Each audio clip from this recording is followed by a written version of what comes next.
ఏదైతే సంధ్య థియేటర్ ఇన్సిడెంట్లో గాయపడ్డ శ్రీతేజ నిన్న కిమ్స్ హాస్పిటల్ నుంచి డిశ్చార్జ్ కావడం జరిగింది. కిమ్స్ హాస్పిటల్ డిశ్చార్జ్ తర్వాత మళ్ళీ రిహాబిలిటేషన్ సెంటర్లో కూడా జాయిన్ చేశారు.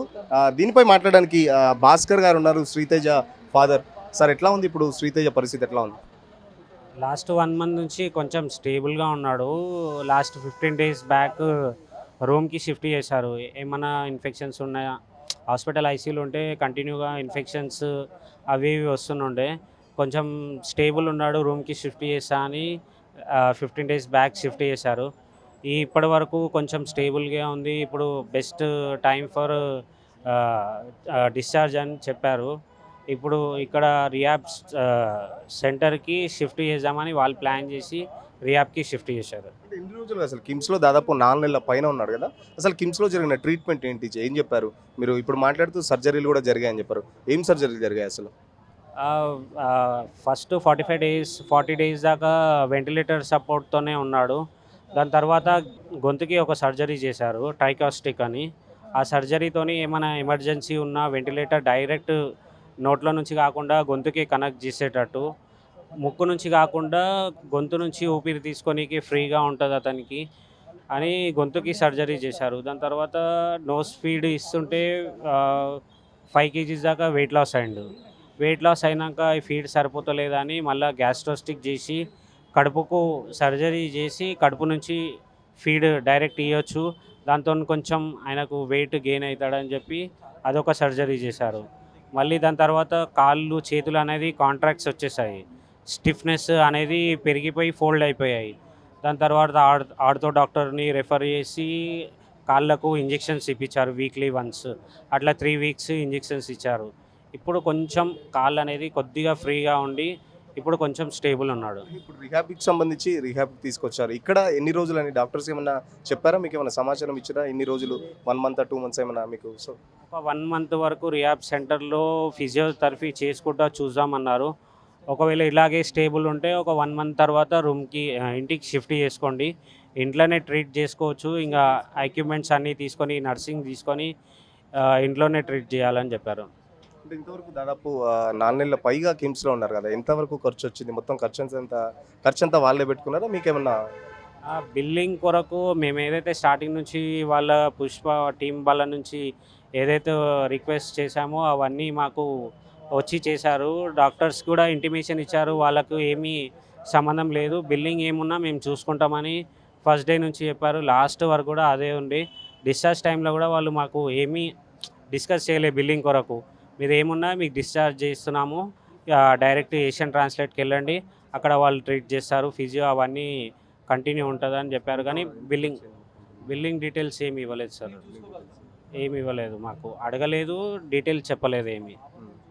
అంటే శ్రీతేజ్ ఒక పక్కన, బాబు పక్కన ఒక పరిస్థితి ఎట్లా ఉంటే కూతురు పరిస్థితి ఎట్లా ఉంది? ఇప్పుడు మీ మిస్సెస్ లేరు, కూతురు ఏమడుగుతుంది? అసలు కూతురుకు తెలుసా ఇన్సిడెంట్? అంటే ఇంకా ఊరెళ్ళింది అన్నట్టు అదే ఫీలింగ్లో ఉంది.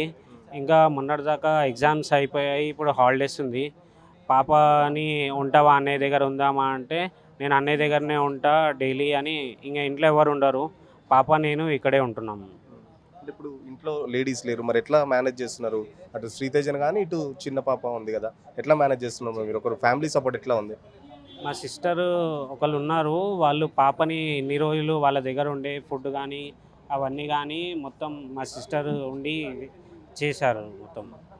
అంటే శ్రీతేజ మధ్యలో ఎప్పుడు కళ్ళు తెరవడం కానీ గుర్తుపట్టడం కానీ అలాంటి ఇన్సిడెంట్ ఏం జరగలేదా 4 నెలల నుంచి? కళ్ళు తెరిచి చూస్తున్నాడు తప్ప బ్రెయిన్ అంటే మనం పిలిస్తే పలకడం అనేది ఏం లేదు.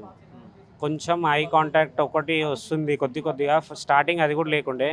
ఇప్పుడు ఏంటంటే కొంచెం అటు కదులుతుంటే అటు ఇటు నడుస్తుంటే ఐబాల్ అనేది అక్కడ ఇక్కడ మూమెంట్ చేస్తున్నాడు. స్టార్టింగ్ అది కూడా లేకుండే, ఇప్పుడు కొంచెం ఒక 15-20% అని ఉంది అంతే. ఇంకా ఎన్ని రోజులు పట్టుతుంది అని ఏమైనా చెప్పారా? పర్టికులర్గా ఇన్ని మంత్స్ అని ఏం చెప్పారా డాక్టర్స్ కానీ? లేకపోతే ఏం హోప్స్ ఇస్తున్నారు? ఇంటికి వెళ్ళి తీసుకెళ్ళమని చెప్తున్నారు కదా, ఎలా అనిపిస్తుంది మరి? బ్రెయిన్ వైజ్ అయితే ఇంకా ట్రీట్మెంట్ చేసేది ఏం లేదని చెప్తున్నారు. ఏజ్ చిన్నది కాబట్టి ఏమైనా వచ్చే ఛాన్స్ ఉంటుంది, కానీ రాదు అని వదలలేము, వస్తుందని చేయలేము, ఇది కంటిన్యూ చేస్తూనే ఉండాలి అని డాక్టర్స్ చెప్పారు. టీం వాళ్ళు ఏదైనా మాట్లాడారా? నిన్న డిశ్చార్జ్ చేశారు, అక్కడి నుంచి డిశ్చార్జ్ చేసి రిహాబిలిటేషన్ సెంటర్కి తీసుకొచ్చారు. మరి టీం వాళ్ళు కానీ లేకపోతే అల్లు అర్జున్ లేకపోతే అరవింద్ కానీ ఎవరైనా మాట్లాడారా? వాళ్ళు ఏం మాట్లాడలేదు. వాళ్ళ అల్లు అర్జున్ మేనేజర్స్ వాళ్ళు కాంటాక్ట్‌లో ఉన్నారు. ఇవన్నీ డిశ్చార్జ్ అవన్నీ మేము ఎప్పటిదప్పుడు అప్డేట్ ఇస్తున్నాము. వాళ్ళు చూసి మాకేందనేది రెస్పాండ్ అయ్యి, మీరేమి డిస్టర్బ్ చేయరు వాళ్ళు మీకు డైరెక్ట్ డిశ్చార్జ్ చేస్తారు. వాళ్ళదేమన్నా ఉంటే మేము మాట్లాడుకుంటామని వాళ్ళు చెప్పారు. అట్లాగే వాళ్ళు హాస్పిటల్ వాళ్ళు కూడా మమ్మల్ని ఏం టచ్ చేయలేదు. 4 నెలల నుంచి బాబు దగ్గరే ఉంటున్నారు. జాబ్ కూడా ఏం చేయట్లేదు ఇప్పుడు మీరు. ఎట్లా మరి నెక్స్ట్ ఎట్లా ఉంటుంది? ఫైనాన్షియల్ స్టేటస్ ఎట్లా ఉంది? అదే వాళ్ళు ఎఫ్‌డీ చేసినది మంత్లీ ఇన్‌కమ్ సోర్స్ చేశారు నాకు. ఆ 2 మంత్స్ నుంచి ఆ మంత్లీ ఇన్‌కమ్ అనేది వస్తుంది. దాంతోనే నడిపిస్తున్నాను. ఏం పేరు నీ పేరు? తాన్వి ఏ క్లాస్ చదువుతున్నావు? ఫత్ ఆ? ఫత్ ఫస్ట్ క్లాసా? అన్నయ్యని చూస్తున్నావా? ఆ, ఎట్లా ఉంది అన్నయ్యకి ఇప్పుడు? ఆ? మాట్లాడుతున్నాడు అన్నయ్య నీతోని? ఆ? మాట్లాడట్లేదా? అన్నయ్యతో నువ్వు ఎట్లా కొట్లాడుకునేది చిన్నప్పుడు? ఎట్లా ఆడుకునేది అన్నయ్యతో ఇంట్లో ఉన్నప్పుడు? ఫుల్ ఆ? ఏం ఆడుకునేది అన్నయ్యతో నువ్వు? గేమ్స్ ఎక్కువ ఆడుకునేది ఏ గేమ్ ఆడేది అన్నయ్యతో నువ్వు? ఫైటింగ్ ఫైటింగ్ చేసుకునేదా? Okay right. ఇంకా శ్రీతేజ కోలుకోవడానికి ఇంకా టైం పట్టే అవకాశం ఉందని చెప్పేసి అయితే చెప్తున్నారు. హోప్స్ అయితే ఉన్నాయని చెప్పేసి, ఎందుకంటే బాబు ఆ ఏజ్ చాలా చిన్న ఏజ్ కాబట్టి బ్రెయిన్ సంబంధించి అయితే డాక్టర్లు చేసేది ఏం లేదు. బట్ నిన్న కిమ్స్ నుంచి డిశ్చార్జ్ చేసిన తర్వాత ఏదైతే రిహాబిలిటేషన్ సెంటర్ తీసుకొచ్చిన తర్వాత ఆ ఫిజియోథెరపీ కానీ కొన్ని ఉంటాయి కాబట్టి దానికి సంబంధించి ఆ ఫిజియోథెరపీ ద్వారానో లేకపోతే ఆ రిహాబిలిటేషన్ సెంటర్ ద్వారా మాత్రమే శ్రీతేజ ఏమైనా కోలుకునే అవకాశం ఉందని చెప్పేసి ఆ బాబు తండ్రి కూడా ఓ పక్కన భాస్కర్ కూడా ఆవేదన చెందుతున్న పరిస్థితి. హోప్ అయితే పెట్టుకున్నాం, ఖచ్చితంగా దేవుని నమ్ముకుతున్నాం, ఖచ్చితంగా ఏదైతే హోప్ అయితే లాస్ట్ వరకు ఉంటుందని చెప్పేసి ఖచ్చితంగా ఇటు శ్రీతేజ ఆరోగ్యానికి సంబంధించి ఎప్పటికప్పుడు అల్లు అర్జున్ టీం కూడా ఎప్పటికప్పుడు తెలుసుకుంటుంది. బిల్లింగ్ సంబంధించి టోటల్ బిల్లింగ్ కూడా వాళ్ళే క్లియర్ చేశారు. మమ్మల్ని నయా పైసా కూడా అడగలేదని చెప్పేసి శ్రీతేజ తండ్రి భాస్కర్ చెప్తున్న పరిస్థితి. మరో పక్కన ఆ చిన్న కూతురుకు సంబంధించి కూడా శ్రీతేజ ఆ సిస్టర్ కూడా చూసుకోవడం చాలా ఇబ్బందిగా మారుతుంది. వాళ్ళ సిస్టర్ సహాయంతో ఇప్పటివరకు అయితే చూసుకుంటున్నామని చెప్పేసి ఏదైతే ఆ ఎఫ్డీకి సంబంధించిన ఇంట్రెస్ట్ డబ్బులతో ఆ ఫ్యామిలీని అయితే ఇప్పటివరకు అయితే నెట్టుకుంటూ వస్తున్నాడని, ఆ ఫైనాన్షియల్ ప్రాబ్లం అయితే ఏం లేదని ఇప్పటివరకు అయితే ఏదైతే వాళ్ళు ఎఫ్డీ చేశారో ఆ ఇంట్రెస్ట్ డబ్బులతోనే, ఎందుకంటే జాబ్ చేసే పరిస్థితి కూడా లేదు. గత 4 నెలలుగా శ్రీతేజని పట్టుకొని ఉంటున్నాను కాబట్టి జాబ్కు కూడా వెళ్ళే పరిస్థితి లేదు కాబట్టి ఆ ఇంట్రెస్ట్ డబ్బులతోనే ఫ్యామిలీ అయితే గడుపుతున్నా అని చెప్పేసి చెప్తున్న పరిస్థితి. ఇంకొద్ది రోజులైతే డాక్టర్స్ అయితే చూడమన్నారు.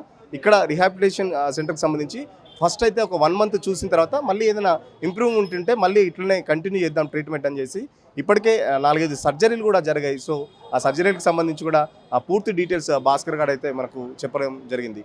ఇది ఓవరాల్గా శ్రీతేజ ఆరోగ్యానికి సంబంధించి ఇన్ఫర్మేషన్. వీడియో జర్నలిస్ట్ కళ్యాణ్తో సురేష్ పల్లవి టీవీ, హైదరాబాద్.